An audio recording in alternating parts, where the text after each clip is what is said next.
আগামী 2রা ডিসেম্বর 2024 জন্য watch list. একটু সংক্ষেপ সহজ ছোট একটা ওয়াচ লিস্ট দিব, যেহেতু মার্কেটের পজিশনটা খুব একটা ভালো নয়। তো যদিও আমরা যে ওয়াচ লিস্টটা দিব এখানে আমাদের একটু ব্যাংকের কিছু শেয়ার থাকবে। তো প্রথমে আমরা দেখি আমাদের এবি ব্যাংক, যেটা আমাদের প্রথম ওয়াচ লিস্ট। আজকে গতকালকেও আমাদের ওয়াচ লিস্টে ছিল এবি ব্যাংক। 13,49,000 ভলিউম, 8 টাকায় ক্লোজিং এবি ব্যাংক। এমএসিডির পজিশন ভালো। আমরা যদি মুভিং অ্যাভারেজ দিয়ে দেখি, মুভিং অ্যাভারেজেরও পজিশন ভালো পজিশন, অর্থাৎ ক্যান্ডেল মুভিং অ্যাভারেজ মিডটা মুভিং অ্যাভারেজের উপরে। এরপরে আমরা যদি দেখি ক্লাউডের উপরে, ক্যান্ডেল ক্লাউডের উপরে। এরপর আমরা যদি দেখি চ্যানেলের মাঝখানে এটার ক্যান্ডেলের অবস্থান, তো এটা ভালো ইন্ডিকেট করে। এরপর আমরা আসবো হলো সিটি ব্যাংক। সিটি ব্যাংকের মধ্যে আমরা দেখব সিটি ব্যাংক 2,51,000 ভলিউম। এই ভলিউমের জন্য আসলে এই আজকে এটা ওয়াচ লিস্টে এসেছে সিটি ব্যাংক 2,51,000 ভলিউম। এটা এমএসিডির রাইজিং। আর এখানে আমরা যদি মুভিং অ্যাভারেজ দিয়ে দেখি, মিডটা মুভিং অ্যাভারেজের উপরে ক্যান্ডেল।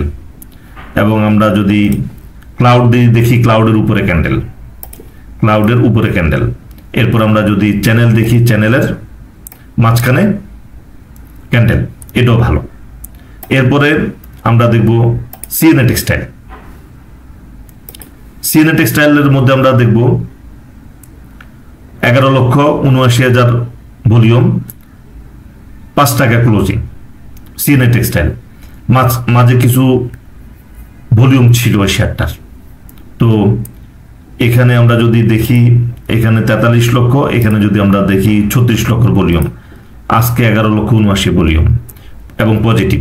তো আমার কাছে মনে হয়েছে যে এখান থেকে হয়তো এই শেয়ারটার মুভমেন্ট আসার সম্ভাবনা আছে সিএনএ টেক্সটাইল। আমরা যদি মিড টার্ম মুভিং অ্যাভারেজ দিয়ে যদি দেখি, ক্যান্ডেল মিড টার্ম মুভিং অ্যাভারেজের উপরে পজিটিভ। আমরা যদি দেখি ক্লাউডের উপরে ক্যান্ডেল পজিটিভ। আমরা যদি দেখি চ্যানেলের মাঝে ক্যান্ডেল পজিটিভ। এটা হলো সিএনএ টেক্সটাইল। এরপর দেখবো হলো আইসিবি সোনালী। আইসিবি সোনালী গতকালের ওয়াচ লিস্টে ছিল, বেড়েছে। তো 8,06,000 ভলিউম, 6 টাকা 20 পয়সা ক্লোজিং। একদম লোতে শেয়ার পড়ে আছে, মুভমেন্ট করার মতো অবস্থায়। আমরা যদি এখান থেকে যদি দেখি,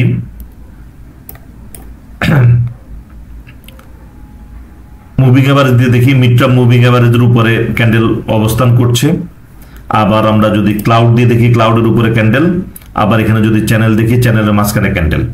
এগুলো সবই পজিটিভ ইন্ডিকেশন। এরপরে দেখব কেটিএল। 4,37,000 ভলিউম, 9 টাকা 20 পয়সা ক্লোজিং। এটা অবশ্য আজকে এসেছে টেক্সটাইল বাড়াতে। আজকে এই শেয়ারটা আমাদের ওয়াচ লিস্টে এসেছে এবং মানে খুব একটা ভলিউমের, যদিও খুব একটা ভালো ভলিউম নয়, কিন্তু চার্টের পজিশন একদম নিচে, এর জন্য এসেছে। তো আমরা যদি আবার একটু দেখি মুভিং অ্যাভারেজ, মিডটা মুভিং অ্যাভারেজ এখনো টাচ করেনি এবং টাচ করতে পারে আগামীকাল যদি প্রাইজের মুভমেন্ট আসে। এবং আমরা যদি দেখি চ্যানেলের নিচের দিকে ক্যান্ডেলের অবস্থান, চ্যানেলের নিচের দিকে, নিচে নয়, ভালো পজিশনে, অর্থাৎ বাড়ার মতো পজিশন। এরপরে ক্লাউড টাচ করবে এই অবস্থায়। এরপরে আমরা দেখব যেটা আমাদের আজকে ছিল সায়াম কটন। আমাদের এটা হোয়াটসঅ্যাপ লাইভ মার্কেটে, হোয়াটসঅ্যাপে এটা ছিল সায়াম কটন। খুব ভালো চার্ট, সুন্দর চার্ট। এমএসিডির পজিশন 0 লাইনের নিচে, খুব সুন্দর পজিশন। ভলিউমও ভালো, 18,37,000 ভলিউম। মিড টার্ম মুভিং অ্যাভারেজকে টাচ করেছে, মিড টার্ম মুভিং অ্যাভারেজকে ক্যান্ডেল টাচ করেছে।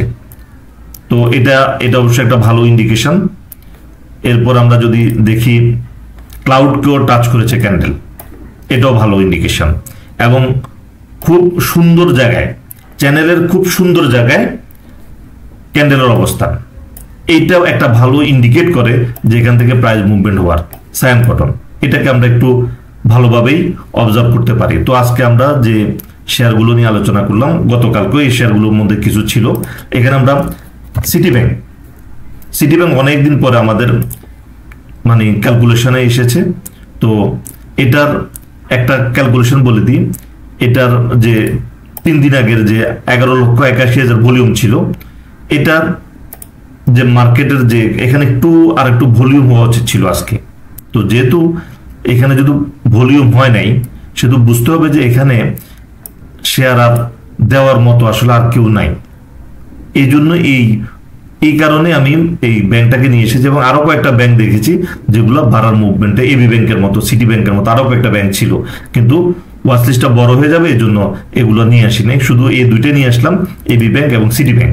তো এখানে অর্থাৎ ভলিউমটা এত বেশি হ্রাস পাইছে যেখানে প্রাইজের ফল ছাড়া, তো মনে হয়েছে যে এখান থেকে প্রাইজের একটা মুভমেন্ট আসবে। তো আমরা যদি এবি ব্যাংকটা আবার যদি দেখি, এবি ব্যাংকের গতকালকে ছিল 20 লক্ষ, আজকে হলো 13 লক্ষ। তো এটারও কিন্তু প্রাইজের কিন্তু ডাউন ট্রেন্ডের কোনো লক্ষণ নেই। তো এটাও ভালো পজিশন। তো আমার কাছে মনে হচ্ছে যে ব্যাংক ফিনান্সের একটা মুভমেন্ট দিয়ে আগামীকাল একটা মার্কেট ভালো পজিশনে চলে যাওয়ার মতো অবস্থায় আছে।